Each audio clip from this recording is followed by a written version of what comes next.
some big changes in Colorado Rockies baseball land. Can you just take me through just your initial impressions of Warren taking over, and just what are the Rockies getting here in their new manager?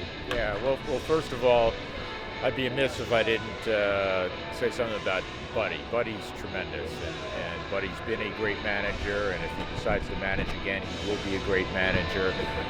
The Rockies are short right now between injuries and just overall talent, and a manager can only do so much, and he's terrific, and he's a better human being than he is a manager, and he's a pretty damn good manager. Now, having said that, Warren Schaefer is getting a great opportunity, and I think the world of Warren. Warren's extremely bright. He's innovative. Players adore him. They adore him because he cares. They adore him because they look at his work ethic, which is second to none. So I'm excited about Warren getting this opportunity, and hopefully in time, you'll see the Rockies doing good things on the field, and Warren, I think, will be a big part of that. I like that, and good homage to Bud Black as well. Outstanding baseball man. I like that. Just as well for you, who are some of just Rockies fans outside of Rockies fans, just for baseball in general? Who are some of just the current Rockies young players that you are really excited about as well? Well, a couple of them that are performing well right now, and I know the season is what it is. It's been most difficult, to say the least. But I'll start behind the plate. Hunter Goodman, who caught maybe 100 games in the minor leagues, University of Memphis product. He's been terrific, and he's hitting out on the road in addition to home. In fact, he has more home runs out on the road than he does at Coors Field right now, and he's batting right in the middle of the lineup, and he deserves to. And the other guy that is an easy selection is Jordan Beck. And Jordan, it's tough to play at this level. It's the best league in the world, obviously. And Jordan, at the start of this year, struggled, was sent out. Actually struggled a little bit in AAA, but because of an injury, the Rockies had to bring him back. And he hit 3 homers in the doubleheader in Kansas City, came home, hit 2 the next day. And since that point in time, he truly has been one of the most productive offensive players in the game. And it's not, 3 days or 5 days. It's over a better part of a month. He's thrown out a lot of hits. He's just been a different offensive player. And the bar was set pretty high for him coming out of the University of Tennessee. And early on, he's starting to realize that this year. So those 2 guys come to mind immediately as 2 young guys that look like they have very bright futures. And, obviously the NL West is just a gauntlet of squads, especially when you look at, what the Dodgers have been able to build and the insanity of that. And just, Padres and Giants haven't gone anywhere as well. But it seems like there are some young pieces here for Rockies fans to be excited about. And you just mentioned a lot of them. Yeah, and I think there's some young pitching that, Chase Dolander had a no-hitter here with 2 outs in the 6th inning the other day. So, that clearly is a positive. There's some other guys that are coming. The bullpen has been the best element of the Rockies, and it's largely comprised of young players. So, clearly though, again, you can't sell people. The Rockies are 7-35, as you and I are chatting tonight. So they need many more young, talented players to emerge at this level. So there are some pieces. Tovar's still a young player. He'll be coming back in the not-too-distant future. Brenton Doyle, another really good young player, 2 Gold Gloves already. But you need more. And until they get more, the one-loss record is going to suffer. I like it. And, Brenton Doyle's really been impressive outfielder out there. What have you thought of his rise? Just last year really exploded with the power and the speed as well. Yeah, well, 2 thoughts on him. His first year he won a Gold Glove in center field. He's the best center fielder I've ever seen at Coors Field. The Rockies had some good ones. Dexter Fowler, did a great job out there in particular. But he's the best I've ever seen defensively. He's now won 2 Gold Gloves.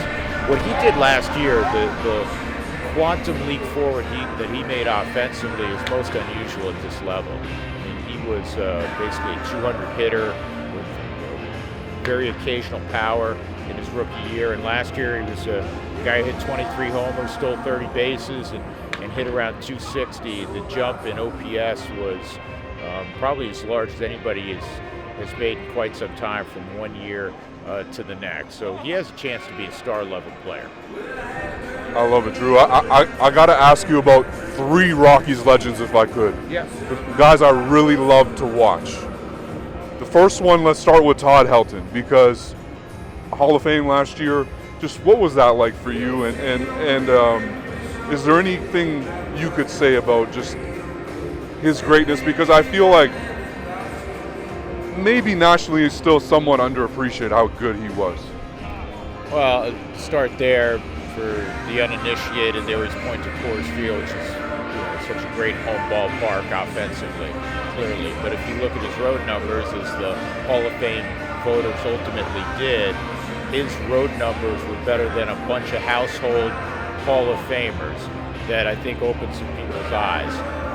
And what you have to do, what you go through as a player on the road, from what it does to the body, going from altitude to sea level to altitude, and also the ball movement is far more significant. Things we doubt, the people who know baseball know now. So the challenge for these guys out here is greater than anyone else. And Todd is an all-time great hitter by any measurement.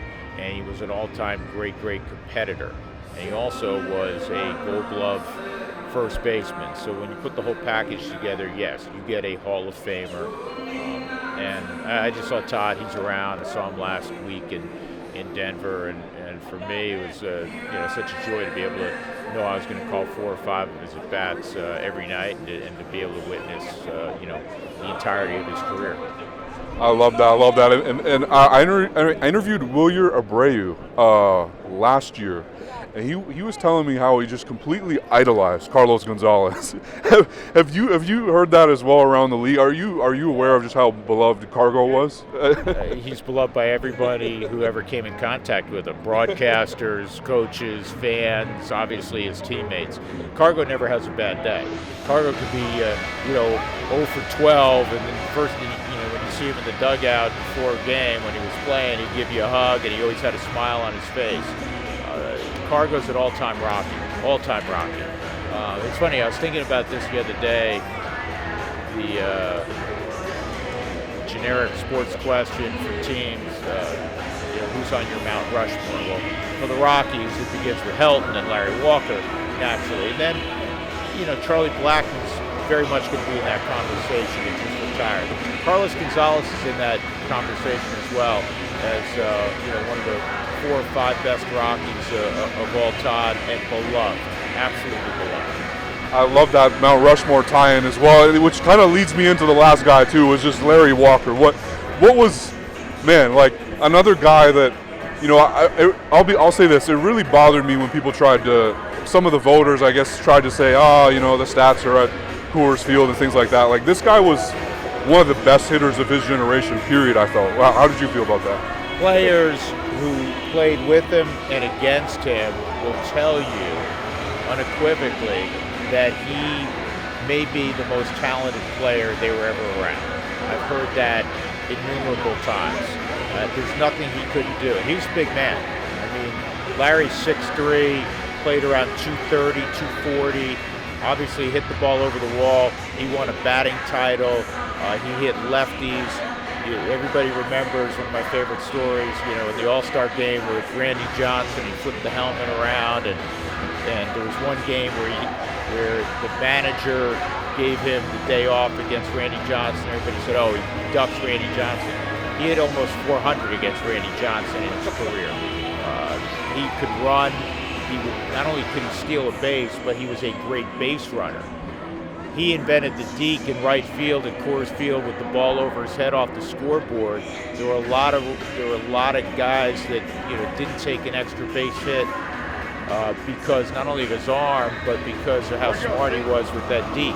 So Larry Walker was an all-around great player, and ultimately, deservedly, a Hall of Famer as well. Drew, I really appreciate you taking me down just Rockies history and the future as well. I really appreciate you taking a moment. Thank you. Anytime. Thanks for asking.